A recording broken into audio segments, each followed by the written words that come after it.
by 6,000 affected farmers that resulted in violence in Kidapawan, North Cotabato, that's in Mindanao, as they demanded food assistance from the government. At 2 degrees Celsius, 98% of coral reefs will die by 2050, practically an extinction by the end of the century. There will be a decline of fish harvest by 50% by 2051 to 2060. Average agricultural losses would amount to 26 billion per year through 2050. Food prices will increase by 50% by 2050. 1.4 million people will go hungry in 2030 and 2.5 million more by 2050. Socioeconomic losses is estimated to be at 6% GDP loss annually by 2100, which will impede growth and development. But wait, there's more. Collection in Angat Dam has increased by 500 million cubic meters in the last 50 years. Women are more vulnerable to the effects of climate change than men, and 1.1 million houses are damaged or destroyed by Typhoon Yolanda. With a 1.5 degrees Celsius to 2.5 degrees Celsius in temperature in a span of 50 to 100 years, 30% of species would be at risk of extinction.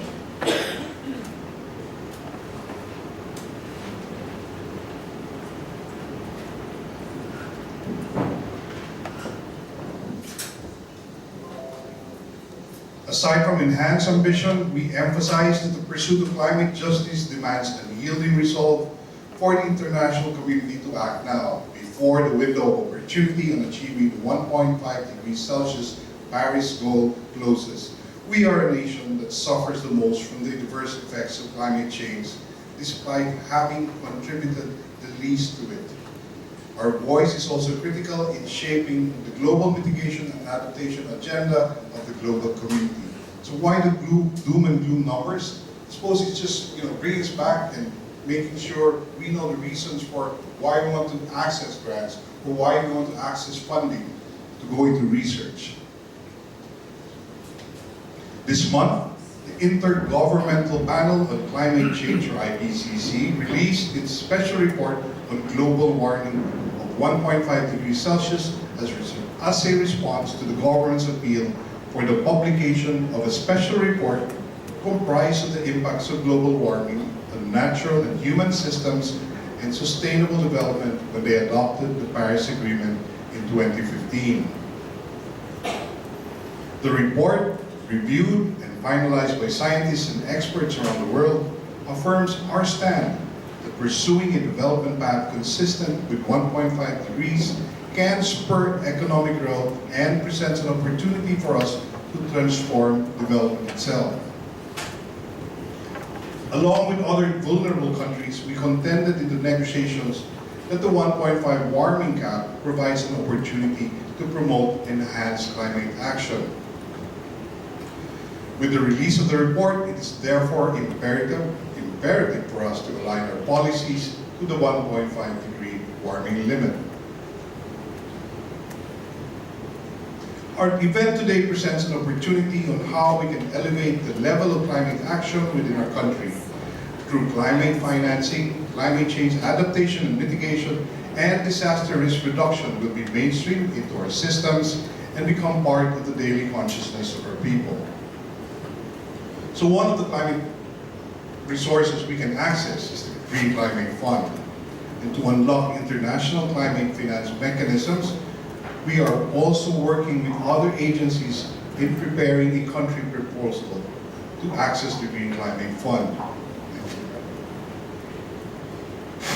We are also pursuing efforts to mainstream green financing within the banking sector, as well as assembling leaders of the finance sector through a series of high-level and multi-stakeholder forums that identify gaps that hinder climate finance investments, as well as the measures that could fill it in.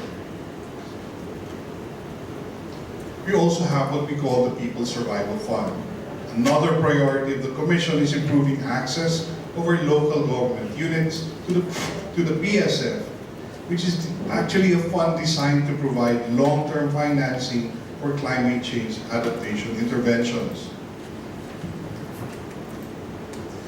The project should be strategically aligned with the ultimate goal of the National Climate Change Action Plan.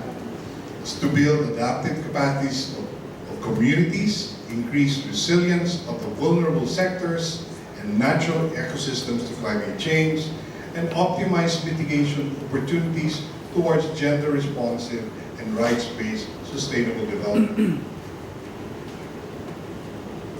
These are the projects we've been able to approve so far. The 6 we started in 4 or 5 years ago.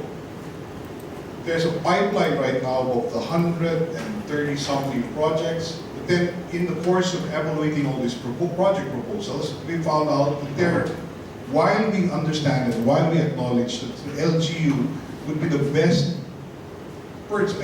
entity to say what the adaptation interventions are most appropriate for their own locality, there may be a mismatch, a gap in terms of being to articulate what the intervention should be, and translating that into an honest-to-goodness proposal which can be considered by the PSF board.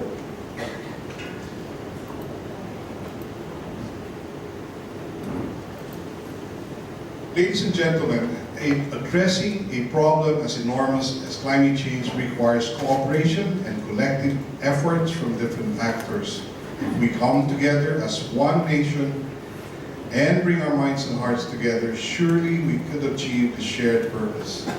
Expect that we in the CCC will redouble our efforts and continue to find more ways of making a safer, cleaner, healthier, and greener tomorrow for our people.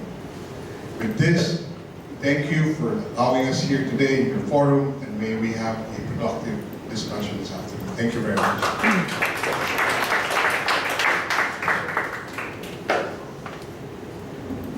Thank you, Attorney Cuenca, and all our distinguished speakers. May we request them to please come up here in front for the question and answer. So may we invite everyone to ask your questions or your queries about funding opportunities for your different projects.